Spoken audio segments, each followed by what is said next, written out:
nature journaling video. I noticed I'm matching the Rose of Sharon behind me. It kind of looks like it's like a hair piece. So anyway, welcome.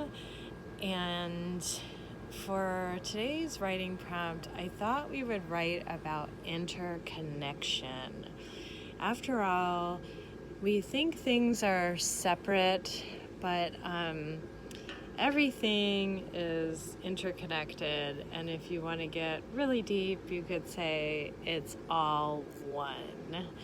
So I'll leave that for your interpretation, but so I'm thinking about there are wildfires in Canada, and I'm in the northeast of the US, and so we're having some smoke as an effect of that.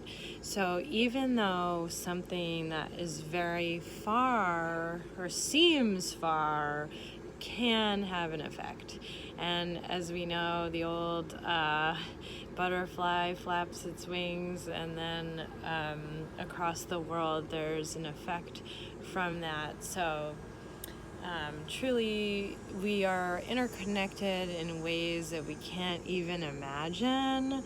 So I thought it would be interesting to just write about interconnection in nature, whatever that means to you. Take a few moments and come back when you're done. Usually I say 2 minutes, but give or take 2 minutes. You can write a poem, you can write a list, you can write a song, you can just do a stream of consciousness. And I limit it to 2 minutes so that it's not overwhelming and kind of gives you a chance to get rolling.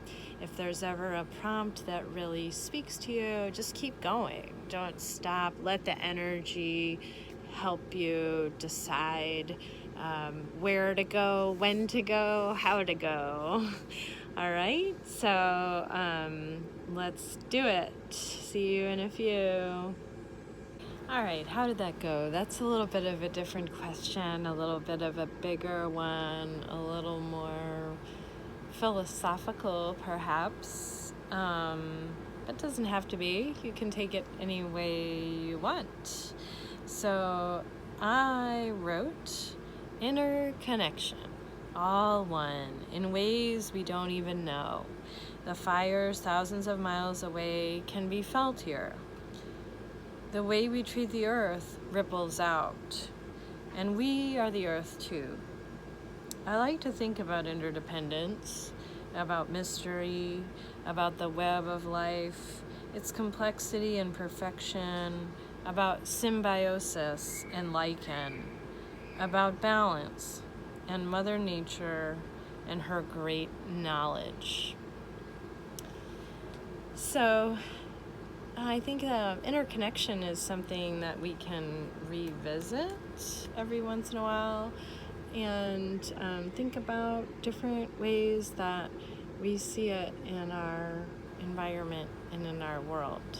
For today's drawing prompt, I thought I would pick this lavender Rose of Sharon flower to draw. So pick something that the color really speaks to you. So pick something that the color really draws you in. And I feel like since this matched me, I picked the lavender flower. So pick something that the color really draws you, or something lavender if you want to go searching for purple.